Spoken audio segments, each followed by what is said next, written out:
Before we begin, here's a recap on some past events. You may remember this. This was a plug-and-play device inspired by Toy Story that I tried to review a couple of weeks ago, but ultimately couldn't because the battery compartment was completely fucked.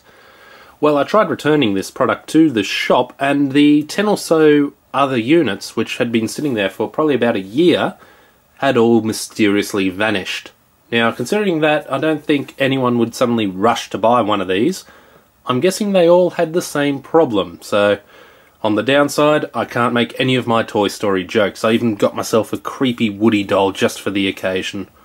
Oh well. On the plus side though, I get to look at something much nicer this week. Now we all remember the Pac-Man video game series. If we don't, this is an arcade cabinet that was actually used in the 1980s. We'll leave this to one side as I show you what I was given as a replacement for my Toy Story plug-and-play device. A Pac-Man plug-and-play device. Yes, I think I'm going to enjoy this far better. As we can see, the unit itself is inspired off the sprite. Yeah, it seems like your rather standard Pac-Man device. There have been quite a few of these released, so hopefully this will be slightly better.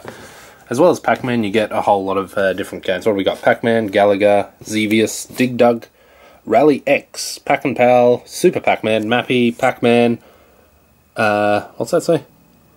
Boss Conan? Haven't played that one. And Galaxian. There's a lot of Pac-Man on this.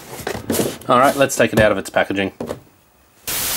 Well, that took a lot of effort getting out of its packaging, I don't mind telling you. It was like made by Fort Knox, and a little bit disappointing. The machine is already scuffed and scratched and is rather dirty straight out of the box. Oh well. Anyway, there's your A button, B button, there's your on-off switch. As we've got a joystick here. Doesn't feel that great, but hopefully it's a bit responsive. On the other side, there it is, a nice clean Pac-Man sprite, so you can put it on your shelf and stare at it for hours. And if you summon up all of the strength of Jeff, the god of biscuits, to get into the back of it, there we go. The guts of it. This came out too. Yeah, once again, it's another bloody Phillips head screwdriver battery compartment. You beauty there. And the AV jacks tuck away nicely, so it's a rather, attractive piece to put up on your bookshelf or whatever. So, yeah, it looks alright. Let's see how the games go. Now, I know before we actually get into it, some of you are probably a little bit disappointed that I'm not actually doing the Toy Story review at all. So, in order to make things fair, I shall put a very small picture-in-picture of me playing Toy Story for the Mega Drive there. Should be just about there.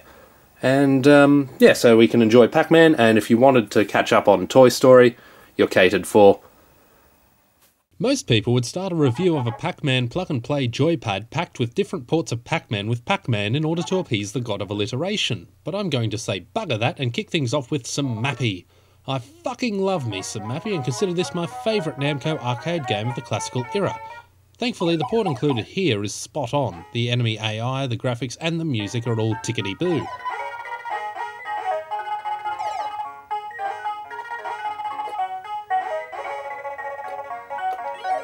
One thing that has always bothered me about this game though was that the cats would somehow get their hands on two of everything, including the Mona Lisa, leading me to believe that this criminal outfit was being organised by Vincent Twice. Or... oh bugger, I've forgotten. Anyway, most of Namco's classic arcade backlist is included on this device as well as Pac-Man. Thankfully, all the ports here work fine and subsequently make poor fodder for an aspiring young YouTuber trying to make fun of video games. But where this device really excels is its Pac-Man collection, with Pac-Man, Super Pac-Man, Pac-Man Plus, Pac-and-Pal and Pac-Man 256 all included. Strangely, Ms. Pac-Man and Pac-Man Jr. are nowhere to be seen. The Pac-Man version that... oh wait, I remember now, the Deadly Duplicator. Anyway, the Pac-Man version that interests me the most is Pac-Man 256.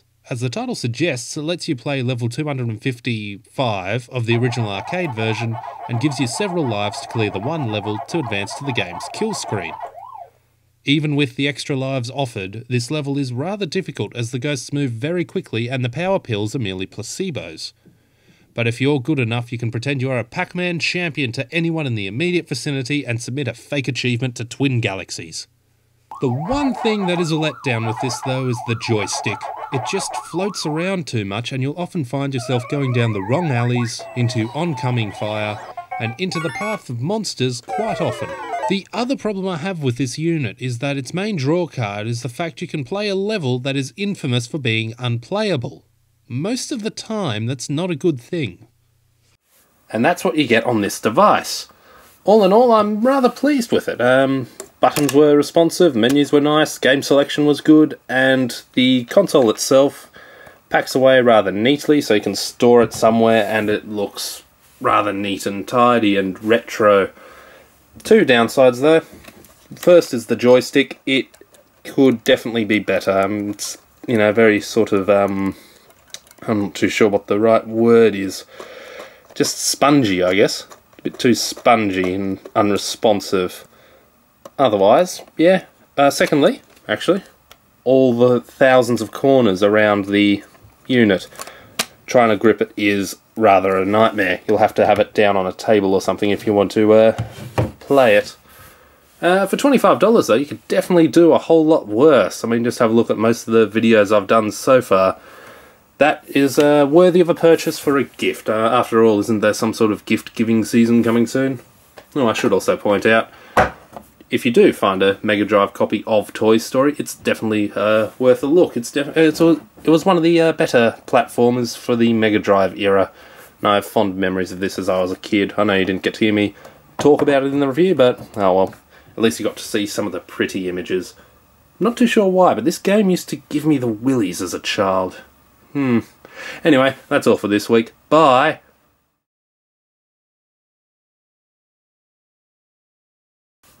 Hang on, I've just remembered why this used to scare me. Somebody's poisoned the water hole.